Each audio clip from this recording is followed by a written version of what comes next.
सत्य को खोजने वाले आप सभी साधकों को हमारा नमस्कार।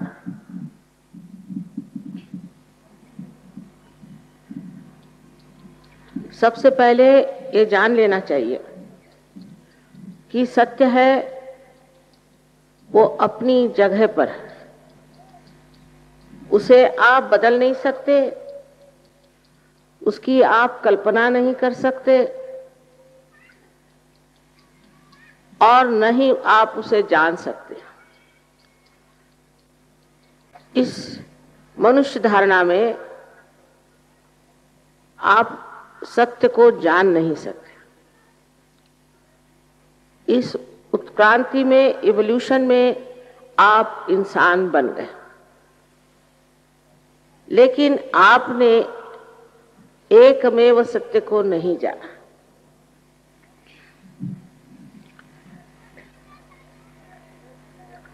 सत्य अनेक नहीं हो सकते।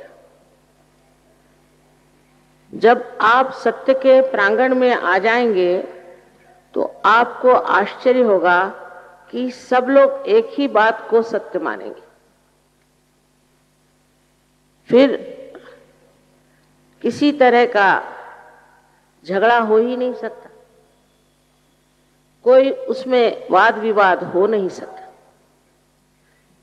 अगर सबको एक ही चीज दिखाई दे रही है और जानी जाती है, तब फिर ये जो अलग अलग तरह की धारणाएं बनी हुई हैं, ये सब इकट्ठी समेट जाती है।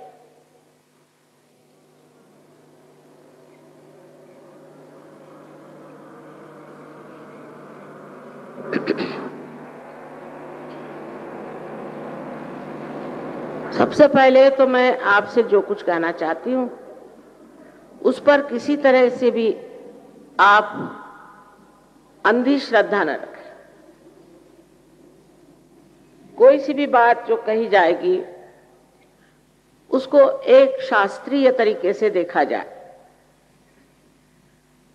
जो लोग कहते हैं कि परमात्मा नहीं है, उनकी कोई शक्ति नहीं है, उनके लिए यही कहा जा सकता है कि ये बड़ी अशास्त्रीय ढंग की बात है, घटिया बात है।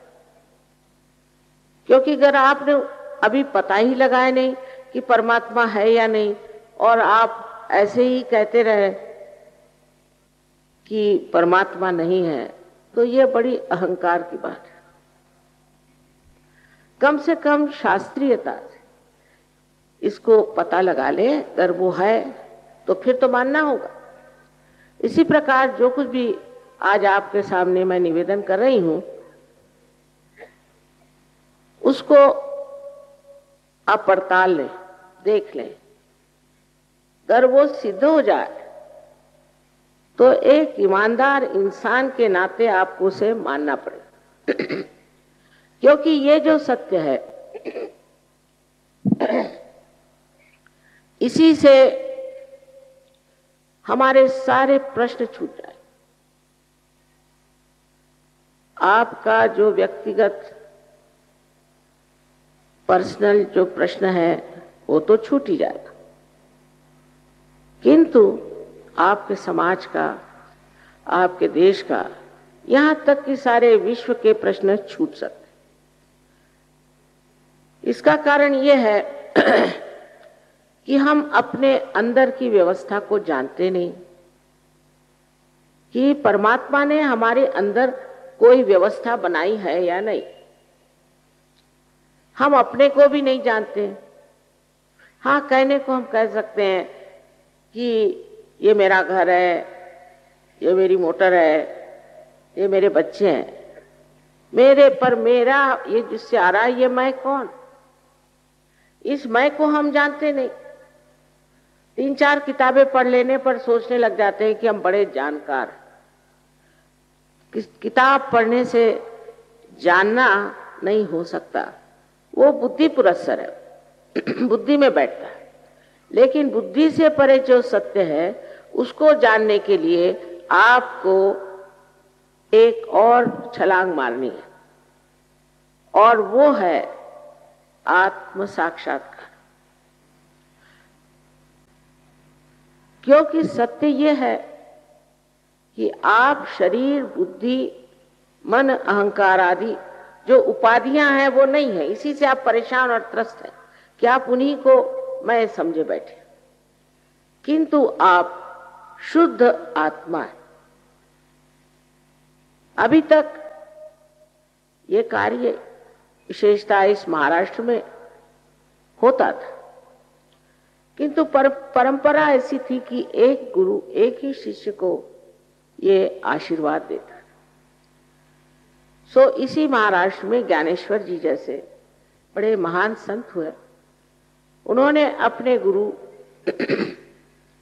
जो उनके भ्राता थे उनसे इजाजत मांगी, उनसे परमिशन मांगी कि किसी तरह से आप मुझे ये इजाजत दे दीजिए कि मैं जो अब ज्ञानेश्वरी लिख रहा हूं उसमें इसके बारे में लिखूं कि आत्मदर्शन कैसे होता है।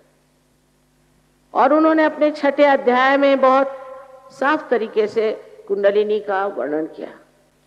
हालांकि कुंडलिनी का कार्य हजारों वर्ष से इस देश में होता है, लेकिन वो एक गुप्त तरह से था जो नाथपंथियों ने चलाया। उन्होंने 6ठे अध्याय में लिखने के बाद जो धर्म मार्तंड थे उनको तो कुंडलिनी के जागरण के बारे में या कुंडलिनी के बारे में कुछ भी मालूम नहीं था, तो उन्होंने कहा ये चीज निषिद्ध। जब उन्होंने कहा कि ये चीज निषिद्ध है तो आम जनता जो है उसने सोचा कि भाई जो निषिद्ध चीज है उसे क्यों पढ़ा जाए, उसे क्यों जाना जाए। लेकिन उसके बाद 16वीं शताब्दी यहीं पर इसी महाराष्ट्र में अनेक साधु संत, हम लोग भूल गए उनको, उन्होंने यहां अपना खून सींचा और अनेक बार कुंडलिनी पर उन्होंने बताया।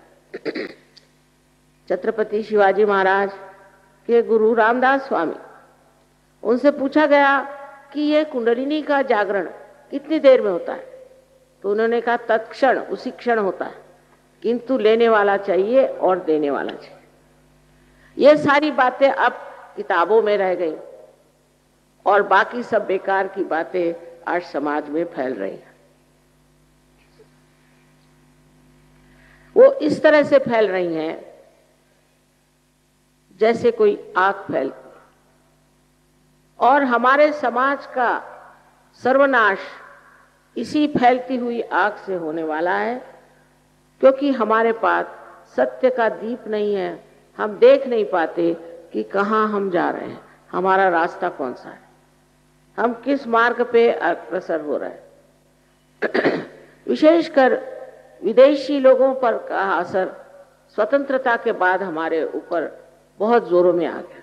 पहले तो हम अंग्रेजों से लड़ते रहे, तब तक हमारी संस्कृति के प्रति हमारी श्रद्धा रही, और हमारे महान जितने भी नेता हुए उन्होंने भी उस संस्कृति का बड़ा मान रखा। आपको ये कहने में मुझे जरा भी हिचक नहीं होती कि भारतीय संस्कृति से बढ़ के संसार में कोई संस्कृति नहीं। इन बाहर के लोगों को म्लेच्छ कहा जाता था। ऐसा कहना है जहाँ की एक बार ईसा मसीह कश्मीर में शालीवाहन राजा से मिले थे। शालीवाहन ने बाद में यहां भी राज्य किया, तो उन्होंने उससे पूछा कि भाई तुम कौन हो? ईसा मसीह ने कहा मेरा नाम है ईसा और मैं म्लेच्छों के देश से आया हूं, यही मेरा देश है, मुझे यही अच्छा लगता है। तो उन्होंने कहा कि राजा शालीवाहन ने कि भाई तुम उस जगह जाओ जहां म्लेच्छ रहते, यहाँ आकर तुम क्या काम कर सकोगे, तुम्हारा तो कार्य म्लेच्छों के बीच में है। और वो जब गए तब 3.5 साल बाद उनको क्रूस पे लटका दिया गया। म्लेच्छ का अर्थ है मल इच्छ, जिनकी इच्छा मल के ही ओर जाती। भारतीय संस्कृति पवित्रता को मानती, मनुष्य की पवित्रता अंदर बाहर होनी चाहिए। इस पवित्रता के सहारे ही हमारा यहाँ का संसार चलता था और इसीलिए पवित्रता का आदर किया जाता था। जो मनुष्य अपवित्र है और जो मनुष्य गंदे काम सिखाता है, ऐसे आदमी को हमारे यहाँ कोई स्थान नहीं। तो ये मल की तरफ इच्छा जाने वाले जो लोग हैं, आज हम लोगों को क्या सिखाएंगे? इनके पास है ही क्या हमें देने के लिए? खुद अपना देखे तो पूरी तरह से इनका सर्वनाश होगा।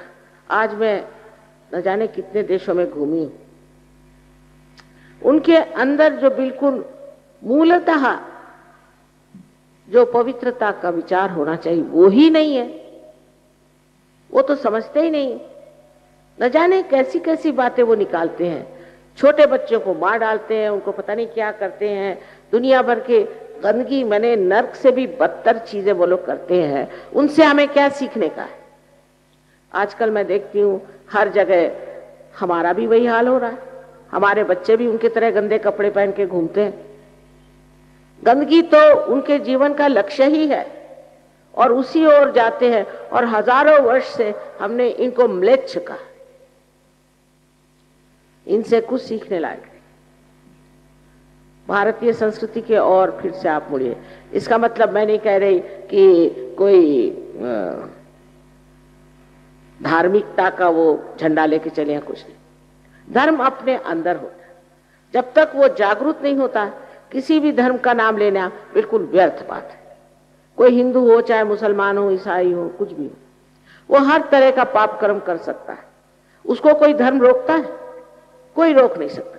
पर जब आपके अंदर धर्म जागृत हो जाता है तो आप स्वयं एक साधु हो जाते, एक संत हो जाते। उसके लिए घर द्वार छोड़ना, ये इसकी कोई जरूरत नहीं। ये सब अंदर की महिमा है। इसीलिए जब हम अंदर के अंतरतम अपने सौंदर्य को जानते हैं, अपने गौरव को जानते हैं, तभी हम अपनी इज्जत करना शुरू कर देते हैं। और उस आत्म के प्रकाश में जो कुछ गंदगी अपने आप छूट जाती है। आश्चर्य तो ये है कि ये म्लेच्छ लोग जहां मैं जाती हूं, ये आप लोगों से आगे बढ़ गए। मेरे ख्याल से जितने ये नीचे गर्त में थे उतने ये ऊंचे उठ गए। पता नहीं कैसे, मेरे तो समझ में नहीं आता कि लाखों के तादाद में इन्होंने आत्मदर्शन की इच्छा करी। जिन्होंने भगवान का नाम भी नहीं सुना, ऐसे रशियन लोग हजारों के तादाद। और उन्होंने मुझे जैसा पहचाना, मुझे आश्चर्य उनका भी होता है, क्योंकि मैं तो कोई सीधी सरल हूं, मैं कुछ सींग लगा के नहीं घूमती हूं। लेकिन उन्होंने किसी भी दुष्ट गुरु को वहां टिकने नहीं दिया, सबको उठा भगाया। सिवाय मेरे वहां कोई नहीं जा सकता। आखिर उन लोगों के पास इतने सूझबूझ क्यों आई? उसकी बात यह है कि धर्म के नाम पे हमने भी कर्म कांड करके और आपसी द्वेष भाव करके और धर्म को नष्ट कर दिया। धर्म माने प्रेम है, सत्य माने प्रेम है। जिससे आपको प्रेम होता है, आपके बच्चे हैं, पत्नी है, पति है, जो भी हो, माँ है, उसकी सारी बातें आप जानते हैं ना, उसका सारा ज्ञान आपको हो जाता है। उसी प्रकार ये जो आत्मा का दर्शन है, इसमें आप समझते हैं कि आप प्रेम का सागर हैं। और इस प्रेम के सागर में डूबने का जो मजा है, जो आनंद है, उस आनंद के उपभोग के बाद फिर आपसे नफरत नहीं होती। आप सबको माफ करते चलते हैं और नफरत अपनी खत्म हो जाती। सबसे बड़ी चीज यह है कि पहले हम भारतीय संस्कृति की जो नींव है उसे समझें, और वो एक ही है कि आत्मा का दर्शन प्राप्त करना।